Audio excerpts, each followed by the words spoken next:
Hello, I'm Dawn Bueller, your Kansas River Keeper, and along with Friends of the Kaw, we work to protect and preserve the 173-mile-long Kansas River, an incredible public resource and national water trail. Friends of the Kaw is the only nonprofit dedicated to protecting and preserving the Kansas River. Education and recreation are a big part of what we do. By paddling along with me and our Kaw River guides, we hope that you'll discover the beauty of the Kansas River and fall in love with it too. We've created this video of things to know before you go on a paddle trip with Friends of the Kaw so that you can have the most safe and fun experience possible. Thanks for watching and enjoy a beautiful day on the river.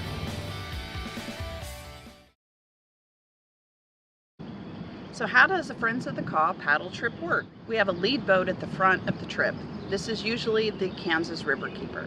And then we have Kaw River Guides, which are our volunteers interspersed throughout the trip. These are people that are experienced paddlers. They can offer you guidance and assistance on the river. They can be there for safety reasons, and they can help you if you've never paddled before to learn how to paddle. We also have a sweep that's at the back of the group. This person is the very last person to get off the river. This kind of format ensures that we all stay together for safety reasons and that no one is left behind. First and foremost on the Kansas River is safety. You'll be fitted with a PFD, which is known as a personal flotation device. It's otherwise known as a life jacket. We want you to make sure that the life jacket fits you snugly. Make sure that you zip it, that you buckle it, and that it fits you well. This life jacket will be worn at all times while on the Kansas River. Children under the age of 12 must wear life jackets at all times, no exceptions. We set a maximum of 5,000 cubic feet per second for novices and 8,000 if you're an experienced paddler. When the river's at 8,000 CFS, there are no sandbars left. And that's kind of an important feature to know because that means there's no place to stop. There's not a place to camp. There's just, makes it so that you have to make the trip entirely on water. So the most common boat tips happen right here at the boat ramp or at the sandbar getting in and out of your boat, right? We honestly see people coming into a sandbar full speed and bunk, they'll tip it right as they get there. So if you do, put your feet down, stand up. More than likely there's a sandbar underneath you. If there's not, hang on to your paddle if you can, because that's one thing you're going to need when you get back in the boat. And just swim to the nearest sandbar or to the shore and someone will help you. Will help you get your boat upright and get back in the water. Signal for an emergency is a loud whistle. We have whistles on the river. If we blow the whistle, that means something's happened and we're all watch for what we're going to do. We're probably heading to a sandbar or at least getting over in the river. Hi, this is Lisa Grossman, Secretary of Friends of the Kaw and a Kaw River Guide. I'm here to join Dawn to offer a few more tips that you should know before you go on a paddle trip with us. When getting in and out of your boat, we recommend 3 points of contact. Stay low, step into the boat, use both hands on the sides for balance. Once you're settled in your boat, then you can have someone hand you your paddle and your gear. Bring at least 1 gallon of water per person on a hot day, preferably in reusable jugs and bottles. A good option is a CamelBak if you have one. Bring your lunch or snacks, sunscreen, hand sanitizer, hat and sunglasses, rain gear if it's in the forecast, Ziplocs or dry bags for your keys, phones, medication, or any other important items.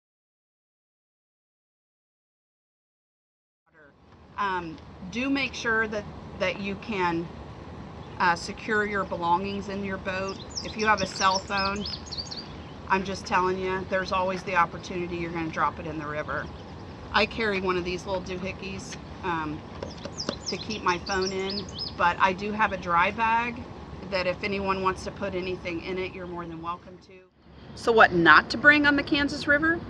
The things that you should leave at home include valuables, music, fishing gear, dogs, and alcoholic beverages. Check the forecast before you go to dress appropriately. Wear light, quick dry clothes for sun protection. Shoes that protect your feet and don't let the rocks and sand in work great, like old sneakers or neoprene booties. Sandals like Keens are okay, but they still let rocks and sand in. Please don't wear flip-flops or go in your bare feet, even though it's tempting. All water bodies contain broken glass and rusty metal and hooks, and you're just safer with shoes on. Kayak and canoe strokes are similar but have some differences.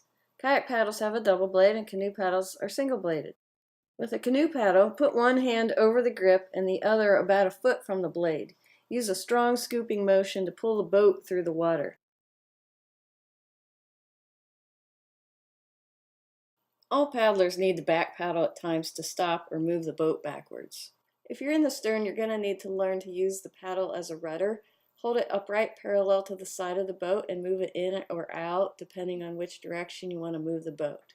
This takes a little getting used to, but once you get in the boat, practice a little bit before you get going and you'll get the feel of it pretty quickly. A kayak paddle has two blades, and these little rings are just to keep the water from running down your arms while you're paddling. To hold a kayak paddle correctly, you should have the long end of the blade on top and be able to read the logo. When you hold the paddle up, your hand should be about shoulder width apart. Use a strong, steady, alternating stroke to pull the boat through the water. Use the large muscles of your torso and back while rotating slightly to power the stroke. Both paddlers need to maintain a steady pace down the river. It's very important to track straight down the river and not go down broadside or bounce bank to bank. The person in the front or the bow is responsible for scouting hazards and communicating direction to the stern or the rear paddler. Remember that in a double kayak, the person in the front of the boat sets the pace while the person in the back follows. The paddler in the back or the stern paddles in sync with the person in the front and also steers the boat by ruddering or by both paddlers paddling on the same side. Above all, communicate and pay attention to the river and to others around you. Here are some things to watch for as you head down the river. Look for snags and strainers, places where debris collects or logs or sticks are sticking out of the water. Learn to read the river so you can avoid any hazards well in advance. The easiest way to tip your boat is to run up over a partially submerged log like this. Learn to scout for any potential hazards in the river way before you get there, so you have time to adjust and avoid them. The Kansas River is a beautiful prairie river with lots of braided sandbars. Here's a few tips to help you navigate and find the channel so you can spend more time paddling than getting stuck.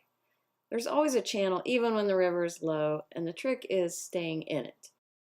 Watch the surface of the river to see where the flow is fastest. Often you'll see bubbles indicating where the channel is flowing. In general, the channel will follow the outer bends, which are cut the deepest. You'll see the erosion on the opposite bank as you're paddling downstream. Learn how sandbars form and you won't get stuck as often. They get deeper as you go downstream and then drop off sharply. If you're starting to get shallow, head left or right, and if you get stuck on a sandbar, be very careful because the far end can drop off very deeply. Always keep your eye on the river guides up ahead and follow their lead for the best way down the river. We hope that you've learned a few tips about getting on the Kansas River and better understand what to expect when you join us on a paddle trip. We're excited to show you how we advocate for the Kansas River, all while showcasing its beauty and all that she has to offer. Have a great trip, have fun, and we'll see you on the river.